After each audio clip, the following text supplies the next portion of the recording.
Although the main function of your water ionizer is to create healthy alkaline ionized drinking water, did you know that it also simultaneously creates acidic water? Hey guys, I'm Dean Snyder from Snyder Health. Welcome to another Water Ionizer Wednesday, where each Wednesday I'll answer another commonly asked question that I get from my customers. Today's question is, what are some of the uses for acid water created by a water ionizer? In my last video, I described pH, ORP, and molecular hydrogen in relationship to your water ionizer. And in that video, I described the differences between alkaline water and acidic water. So if you haven't seen it yet, I'll post a link right up here so you can go check it out later on. But before I get to the answer, let me describe real quick exactly what acid water is.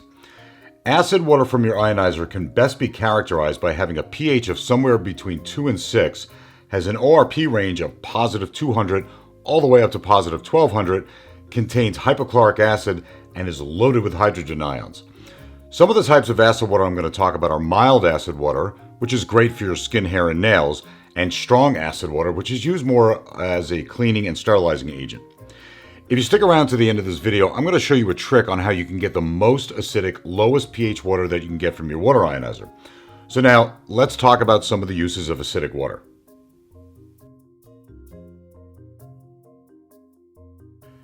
Because of the natural, slightly acidic nature of the skin and hair, using mild acidic water from your ionizer with a pH of about 5.5 is a great way to revitalize and protect your skin, hair, and nails, as that water will act like an astringent. If you put acid water in a spray bottle, you can use it as a skin toner to help lessen the appearance of lines and wrinkles on your face. It's great to spray on skin patches or rough skin, skin rashes, rashes from poison ivy or other plants, and even baby diaper rashes. You could use it as an aftershave to prevent shaving bumps. It's even great for eczema, psoriasis, and rosacea. Just spray it on about 3 times a day and let it air dry. If you have acne, spray it on your face after you wash up and again, let it air dry. It's even great for fungal issues like athlete's foot, toe fungus, jock itch, and female yeast infections. For your hair, you can use it as a final rinse to help condition your hair to help protect it from damage and as a treatment for dandruff. You could also spray it in after you towel dry to help protect your hair from becoming brittle.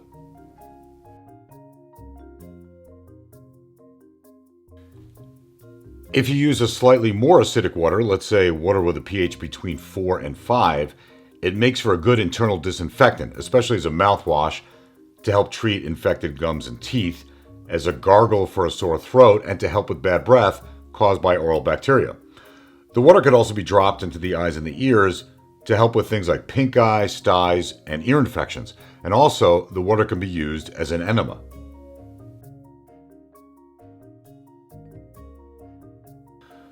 Water with a pH between 3.5 to 4 can be used to help with first aid treatments. Use a spray bottle to spray the water on burns, minor cuts and scrapes, and boils. And also, it can assist in stopping bleeding and to promote faster healing.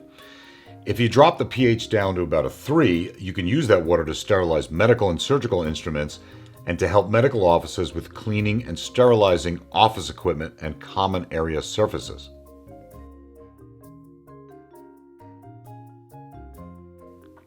One of the biggest uses for strong acid water from a water ionizer is its use in cleaning and sanitizing. Water with a pH between 2 and 3 kills bacteria on contact, and for that reason it makes a great cleaning agent for just about anywhere in your house instead of having to use dangerous chemicals and detergents. Some of the ways you can use it for cleaning are, for example, in the kitchen. You could use it to clean kitchen counters, to sterilize your food cutting boards. You could spray it on the inside of your refrigerator to take care of foul odors. You could use it to clean your sink sponges to help them last longer and to keep them from smelling bad. You could put it in your mop bucket to help clean the kitchen floors. It's also great in the bathroom. You could use it to disinfect your bathroom counters, help clean your showers and toilets, and clean the bathroom floor. You could even use it to sanitize all of your phones, the inside of your washer and dryer, your laundry baskets, the doorknobs, any type of pet bedding or litter boxes, and just about anywhere else you would need to clean and sanitize in your home. And again, completely chemical free. There are so many other uses for acid water created by a water ionizer. So you see, the machine is not just for healthy drinking water, which makes owning a water ionizer such a great investment.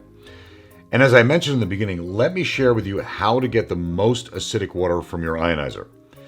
You see, every water ionizer gives you the ability to choose either alkaline water or acidic water.